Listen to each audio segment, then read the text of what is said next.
Hello everyone. तो आज इस वीडियो में हम डिस्कस करने वाले हैं अमेरिकन पोएट हैं वॉल्टर विटमैन जी को।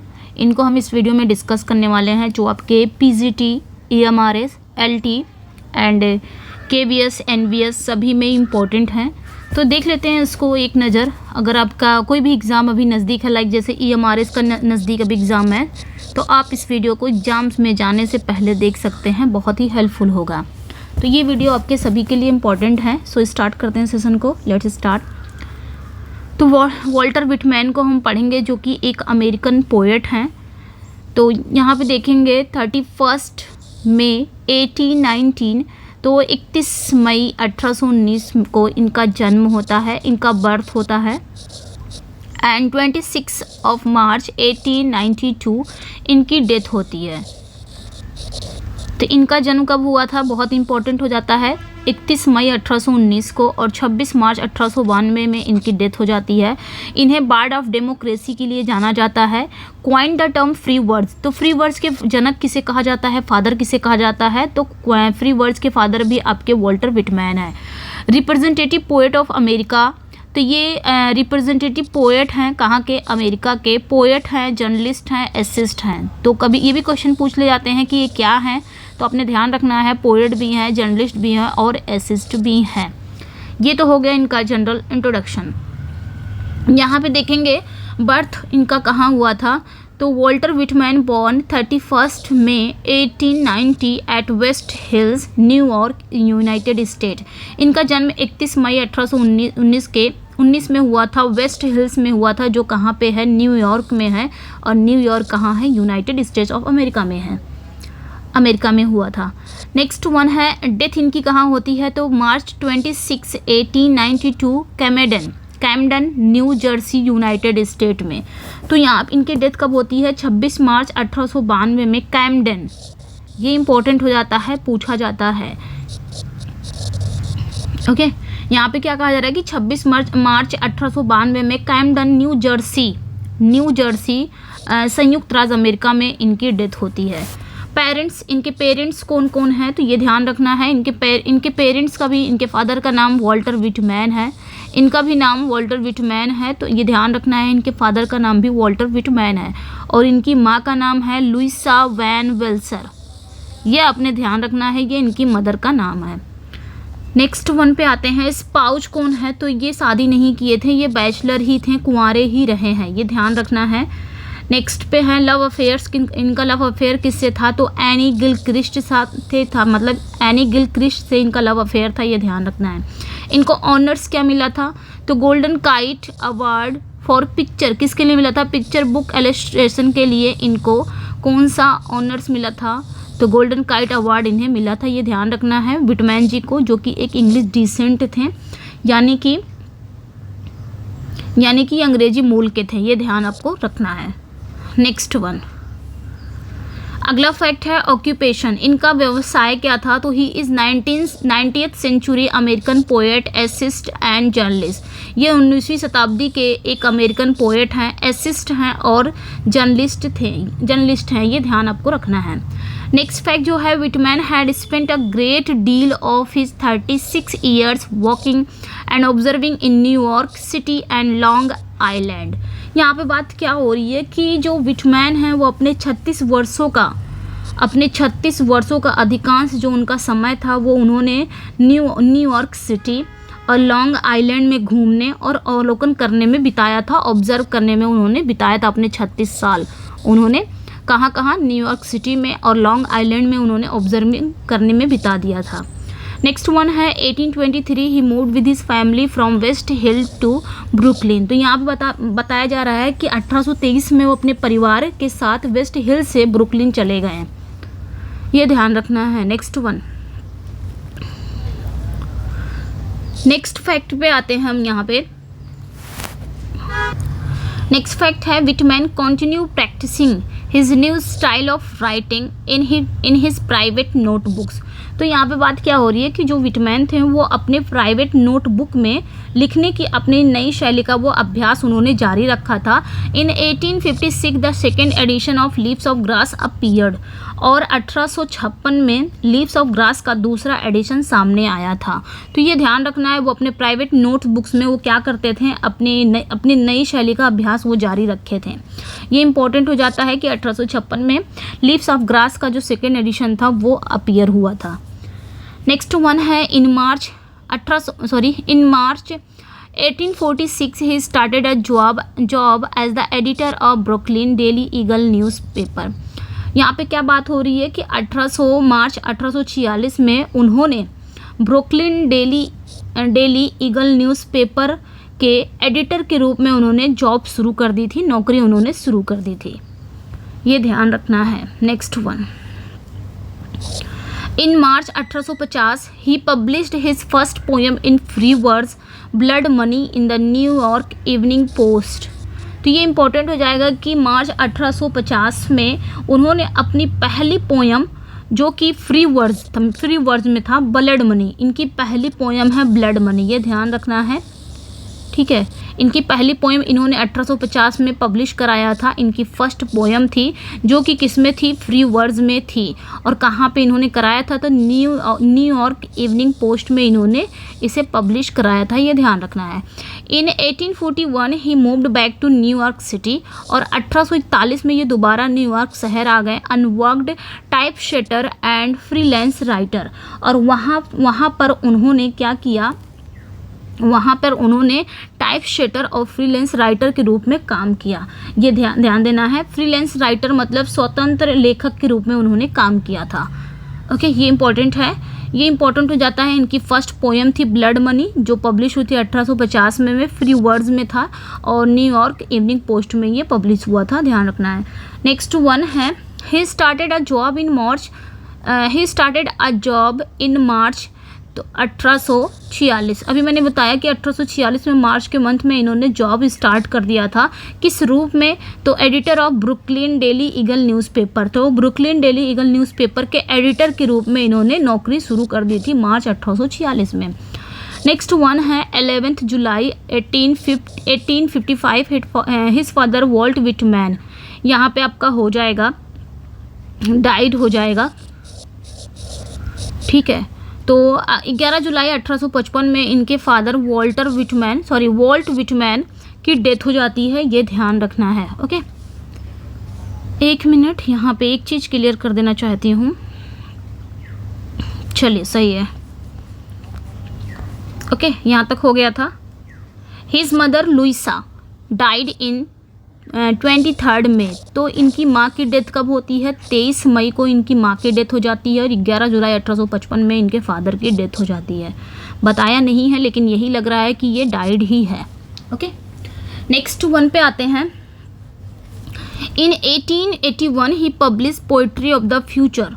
तो 1881 में उन्होंने पोइट्री ऑफ द फ्यूचर को पब्लिश किया था, ये ध्यान रखना है। पोइट्री ऑफ द फ्यूचर को उन्होंने पब्लिश किया था 1881, तो ये ध्यान रखिएगा। ये सच है। 11 जुलाई 1855 में इनकी फादर की डेथ हो जाती है, फादर डाइड हो जाते हैं। एंड इनकी जो मदर हैं लुइसा, इनकी डेथ कब होती है, 23 मई 1873 में। ये आपने ध्यान रखना है, 1873 में उनकी डेथ हो जाती है, और 1881 में ये पोइट्री ऑफ द फ्यूचर को पब्लिश करते हैं। नेक्स्ट वन, अब यहाँ से मेजर वर्क्स ऑफ विटमैन जी का कुछ मेजर वर्क हैं, इसको देख लेते हैं। फ्रैंकलिन इवांस 1842 में आया था, लीव्स ऑफ ग्रास 1855 में। ये बहुत इजी, आप ध्यान रख सकते हैं। 1855 में इनके फादर की भी डेथ हो जाती है। And democratic vistas 1871, drum taps 1865, memoranda during the war, specimen days ये 1875, famous poems by Walt Whitman and Statue of Liberty, spider, one of the works inspired by poem. ये सारे ही इनके मेजर वर्क्स हैं। A live oak tree, a mocking bird, a hear America singing animals, and आप देख सकते हैं ये सारे इनके मेजर वर्क्स हैं।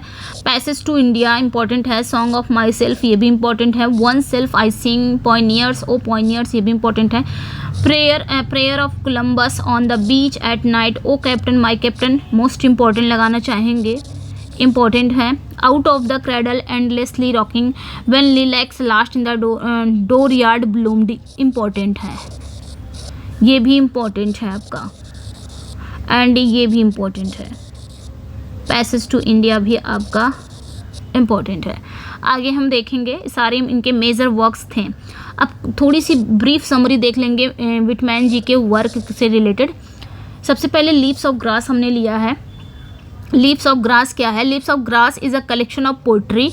ये पोइट्री का एक कलेक्शन है जो अमेरिकन ऑथर वॉल्ट विटमैन जी ने लिखा था। तो ये याद रखना है, लीव्स ऑफ ग्रास क्या है? एक पोइट्री का कलेक्शन है जो कि एक अमेरिकन ऑथर हैं वॉल्टर विटमैन, इन्होंने ही लिखा था। और पहली बार ये प्रेजेंट हुआ था as a group of 12 poems, यानी कि 12 पोएम्स के ग्रुप के रूप में, जो पब्लिश कब हुआ था? तो 1855 में ये एनोनिमसली पब्लिश हुआ था। ये ध्यान रखना है, लीव्स ऑफ ग्रास की बात हो रही है। ओके, आगे हम देखेंगे इसमें it is known as the Bible of democracy. तो लीफ ऑफ ग्रास को और किस नाम से जाना जाता है? तो बाइबल ऑफ डेमोक्रेसी के नाम से भी जाना जाता है, लोकतंत्र की बाइबल के रूप में भी जाना जाता है। It is a collection of poems. ये पोएम्स का कलेक्शन है जो किस में लिखा गया है? फ्री वर्ड्स में लिखा गया है। ये इंपॉर्टेंट है, ये कलेक्शन ऑफ पोएम्स हैं जो फ्री वर्ड्स में लिखे गए हैं। इट्स फर्स्ट एडिशन, इसका जो पहला एडिशन आया था वो कब आया था, कब पब्लिश हुआ था? तो 4 जुलाई 1855 में इसका फर्स्ट एडिशन आया था, मतलब फर्स्ट एडिशन पब्लिश हुआ था। ये ध्यान रखना है। On the day of America independence, कब?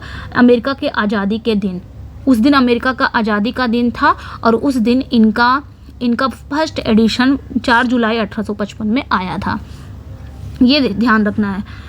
नेक्स्ट वन पे है क्या? लीव्स ऑफ ग्रास का थीम क्या है? तो themes of leaves of grass, इसकी थीम क्या है?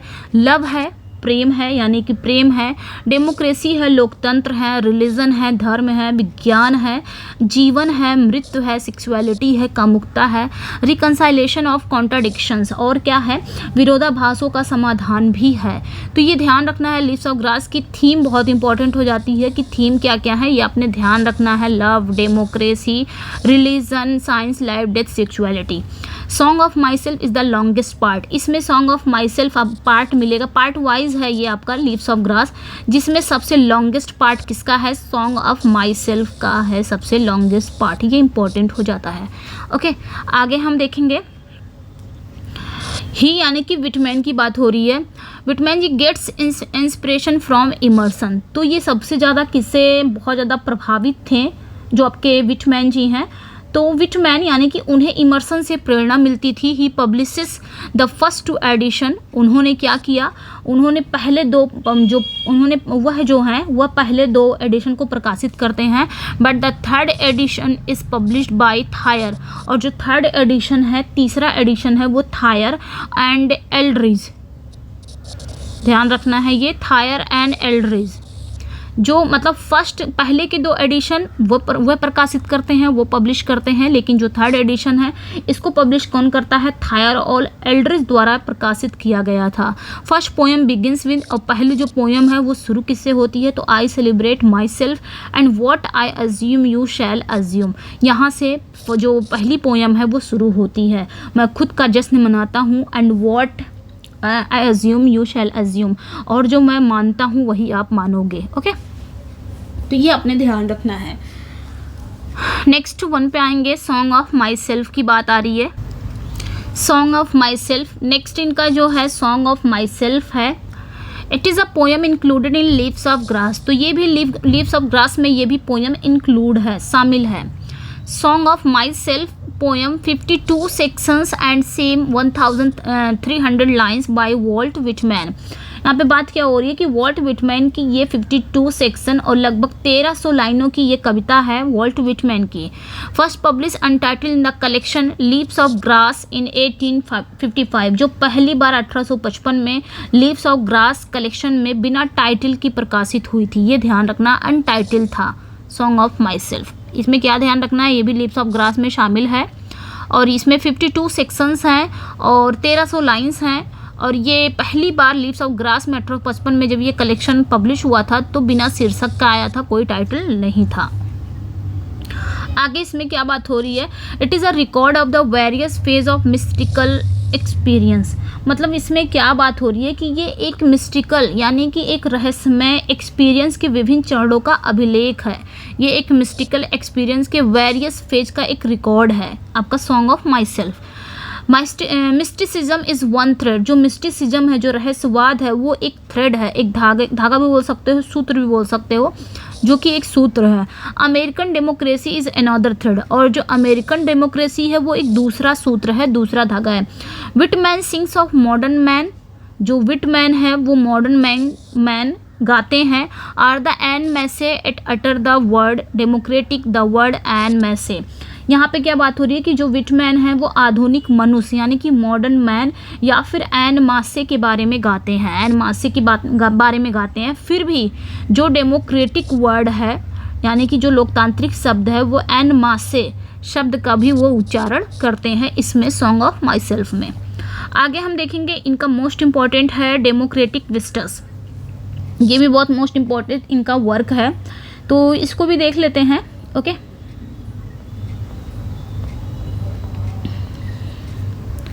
नेक्स्ट देखेंगे democratic vista. It is a major prose work. ये इनका मेजर प्रोज वर्क है of comparative politics and letters, जो पब्लिश हुआ था 1871 में। तो यहाँ पे सिंपली है, ये इनका क्या है, एक 1871 में एक पब्लिश्ड तुलनात्मक पॉलिटिक्स और लेटर्स का एक प्रमुख मेजर प्रोज वर्क है। आप ऐसे याद रख सकते हैं, 1871 में आया था, इनका मेजर प्रोज वर्क है जो कि कंपैरेटिव है, किसकी, पॉलिटिक्स और लेटर्स के बीच में कंपैरेटिव एक मेजर प्रोज वर्क है। The work comprises 3 essays. ये जो वर्क है ना, इस वर्क में 3 एसे शामिल हैं। कितने एसे शामिल हैं? 3 एसे शामिल हैं। That outline the author's ideas about the role of democracy. जो क्या करता है, जो इसकी रूपरेखा प्रस्तुत करता है। दैट आउटलाइन किसकी रूपरेखा प्रस्तुत करता है?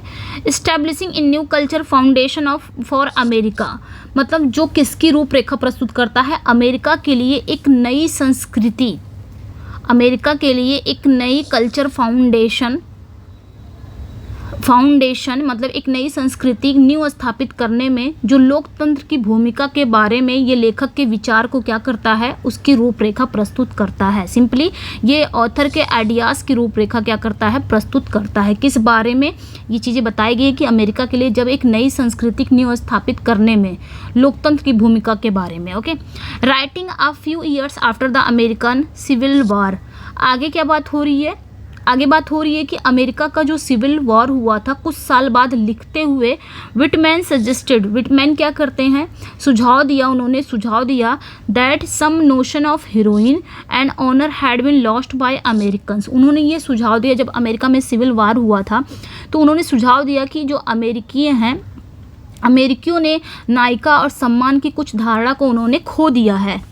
ठीक है, he condemned the corruption and greed of the gilded age, denouncing the post civil war materialism. और उन्होंने सिविल वॉर के बाद जितने भी मटेरियलिज्म की वो निंदा करते हुए, मतलब भौतिकवाद की निंदा करते हुए, गिल्डेड एज के जो भ्रष्टाचार था, जो लालच था, उन सब की उन्होंने निंदा की थी इसमें डेमोक्रेटिक विस्टस में।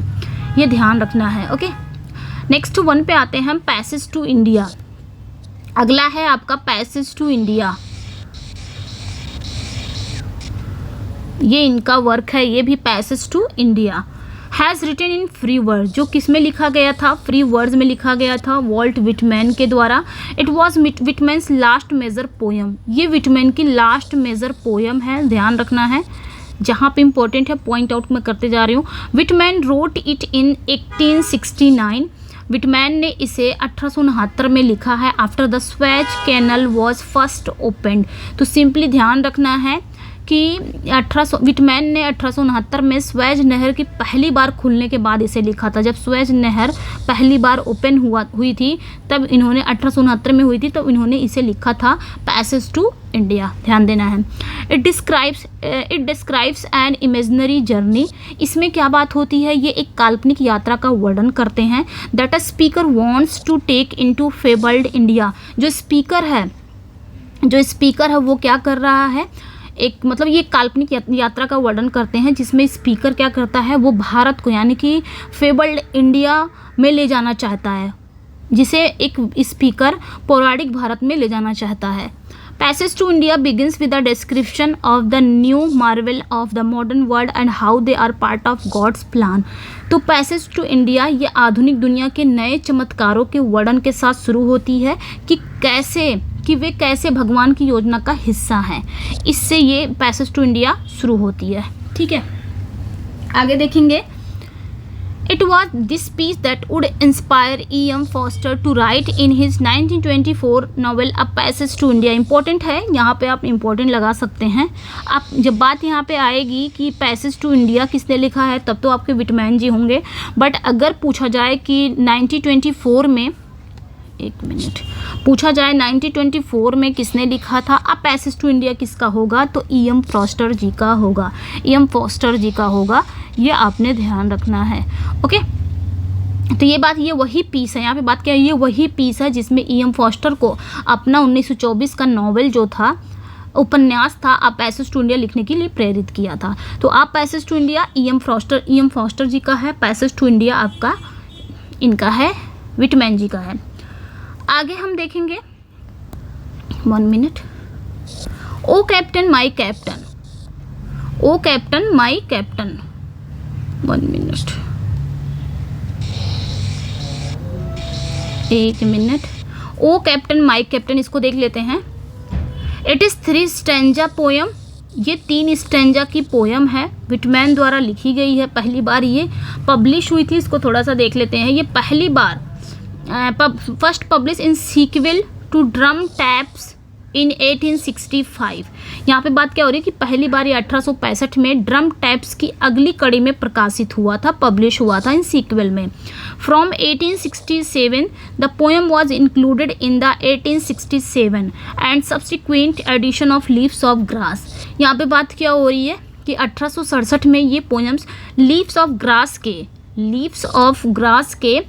1867 और उसके बाद के एडिशन में ये इसको शामिल की गई थी। ओ कैप्टन माई कैप्टन एक एलजी है, ये इंपॉर्टेंट है। On the death of president Abraham Lincoln, किसकी डेथ पे लिखी गई है, तो प्रेसिडेंट थे अमेरिका के अब्राहम लिंकन, इनकी डेथ पे लिखी गई है ओ कैप्टन माई कैप्टन, जो कि एक एलजी है। It is noted for its regular form, metre and rhyme.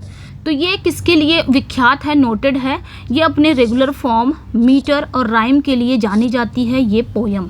ठीक है, दो it is also known for its sentimentality virgin on the Magdalene. आगे बात यहाँ पे क्या हो रही है कि ये राष्ट्रपति अब्राहम लिंकन की मृत्यु पर एक शोक गीत है और ये अपने रेगुलर फॉर्म, मीटर और राइम के लिए जानी जाती है। हालांकि ये मॉडलिन, ये ध्यान रखना है, हालांकि ये मॉडलिंग पर आधारित अपनी भावुकता के लिए भी जाना जाता है। मतलब ये मॉडलिंग पर आधारित है जो अपनी सेंटिमेंटलिटी के लिए भी जानी जाती है ये poem. The poem which was highly popular, ये जो पोयम है, जो कविता बहुत ज़्यादा लोकप्रिय थी, portrayed Lincoln as the captain of ship, जिसमें इन्होंने लिंकन जी को क्या किया था, लिंकन जी को एक समुद्री जहाज के कप्तान के रूप में पोर्ट्रे किया था, चित्रित किया था। मतलब एज ए कैरेक्टर वो क्या थे, समुद्री जहाज के रूप में इन्होंने इस पोयम में काम किया है। As a character Abraham Lincoln ji को इन्होंने रोल दिया था, ऐसे बोल सकते हैं। Worn ship the union triumphed after the American civil war, जो सिविल वार के बाद, मतलब जिसके बाद क्या हुआ था, यानी कि सिविल वार के बाद उनकी जो संघ थी, जो यूनियन थी, उसका विजयी हुआ था। ये चीज़ें आपने ध्यान देना है। ओके, तो बहुत ही इंपॉर्टेंट हो जाती है ओ कैप्टन माई कैप्टन, जो कि एक एलजी है, प्रेसिडेंट अब्राहम लिंकन के डेथ पे लिखी गई है। तो बहुत सारा, जितने इसमें बहुत सारे इंपॉर्टेंट एलिमेंट हैं, सब कुछ इसमें शामिल है, आप देख सकते हैं इसे। नेक्स्ट इनका वर्क जो है, पोयम बोल सकते हैं, पॉइनियर्स, ओ पॉइनियर्स, 1 मिनट, इसको मैं हाईलाइट कर दे रही हूँ। ठीक है, पॉइनियर्स, ओ पॉइनियर्स, यानी कि अग्रदूतों की बात हो रही है। पॉइनियर्स, ओ पॉइनियर्स, ये एक पोयम है by American poem Walt Whitman. It was first publish in Leaves of Grass in 1865। तो ये पहली बार पब्लिश कब हुआ था, लीव्स ऑफ ग्रास में पब्लिश हुआ था 1865 में, ये ध्यान रखना है, ओ पॉइनियर। नेक्स्ट 1 पे आते हैं। नेक्स्ट फैक्ट क्या है इसमें, it is about the celebration of westward movement in America. मतलब ये क्या बात हो रही है यहाँ पे कि ये अमेरिका में पश्चिम की ओर आंदोलन के जश्न के बारे में है। मतलब वेस्ट वर्ल्ड, ये अमेरिका में वेस्ट वर्ल्ड मूवमेंट के सेलिब्रेशन के बारे में है ये जो पोयम है आपका pioneers O pioneers. It reveal the spirit and momentum of the mass movement which attracted people from Europe and America. तो यहाँ पे बात क्या हो रही है, ये एक जन आंदोलन की भावना और गति को प्रकट करता है। ये एक जन आंदोलन की भावना और गति को प्रकट करता है जिसने यूरोप और अमेरिका के लोगों को क्या कर दिया है, अट्रैक्ट कर दिया है, आकर्षित कर दिया है। Poet celebrates all human life in all it's diversity. इसमें जो पोएट हैं वो इस पोएम में क्या कहते हैं, समस्त मानव जीवन और उसकी विविधता को मानते हैं। मतलब जितने भी ऑल ह्यूमन लाइफ है उनके जीवन को और जो डाइवर्सिटी है उसके बारे में मनाते हैं, सेलिब्रेट्स करते हैं, मनाते हैं। He celebrates the human spirit itself as pioneer. और वो ये भी मनाते हैं कि मानवीय भावना को ही वो क्या मान रहे हैं, अग्रणी के रूप में मनाते हैं। ओके, आगे हम देखेंगे 1 minute. The poem consist of 26 4 line stanza. तो इस पोएम में कितनी 26 4 लाइन स्टेंजा से बनी हुई ये पोएम है जिसमें 26 4 लाइन स्टेंजा है।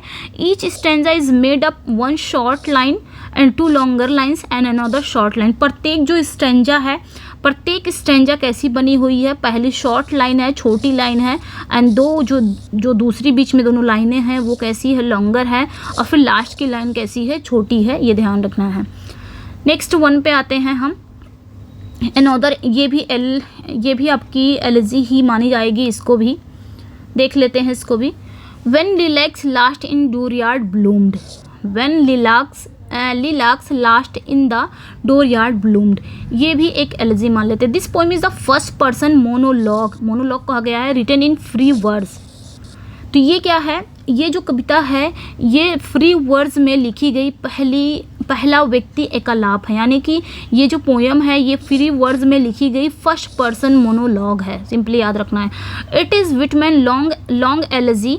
देखिए ये विटमैन की लॉन्ग एलजी है जो 16 सेक्शन में लिखी गई है। And on the death of Abraham Lincoln the president of America. तो अमेरिका के राष्ट्रपति जो है अब्राहम लिंकन, उन्हीं के डेथ पर ये भी पोएम लिखी गई है। तो याद रखना ये लॉन्ग एलजी है, और ओ कैप्टन माय कैप्टन वो भी एलजी है, वो भी अब्राहम लिंकन के डेथ पे ही लिखी गई है। ओके, नेक्स्ट है यहाँ पे when lilacs last in the dooryard bloomed. ये आपका एक शोक गीत है, यही आपको ध्यान रखना है। आगे हम देखते हैं इसमें When lilacs last in the dooryard bloomed is composed of 3 separate। मतलब ये जो पोएम है, ये जो एलजी है When lilacs last in the dooryard bloomed, ये 3 अलग अलग लेकिन एक साथ कविताओं से बनी हुई है। आगे देखेंगे एट साइमल्टेनियस पोएम, मतलब 3 अलग अलग में लिखी गई है लेकिन एक ही साथ ये पोएम से बनी हुई है। The 3 main symbols the star. इसमें 3 प्रमुख प्रतीक हैं। स्टार किसे कहा गया है, लिंकन जी को कहा गया है। लिलैक किसे कहा गया है, ह्यूमन लाइफ लव को कहा गया है, यानी कि जो मानव प्रेम है उसको कहा गया है। हर्मिट किसे कहा गया है, इसमें hermit thrush the poet of the soul, यानी कि आत्मा के कवि को कहा गया है। एंड इट्स सॉन्ग, उसका गीत किसे कहा गया है, कैरोल ऑफ डेथ, यानी कि जो डेथ है, डेथ का कैरोल। ठीक है, इसमें बताई गई है। मतलब ये जो पोएम है, ये जो एलजी है, ये 3 अलग अलग लेकिन एक साथ कविताओं से बनी हुई है, ये ध्यान रखना है। इसमें बात क्या हो रही है कि जब poet vacillates on the nature of symbolic mourning, इसमें पोएट क्या कर रहे हैं, एक सिंबॉलिक मॉर्निंग की प्रकृति पर असमंजस है बहुत ही, यानी कि सिंबॉलिक मॉर्निंग मतलब प्रतीकात्मक शोक की जो प्रकृति पर वो बहुत ज़्यादा वैसिलेट्स हैं, यानी कि असमंजस में है। At times he seems to see his offering to the lilac blossom as being symbolically given to all the dead.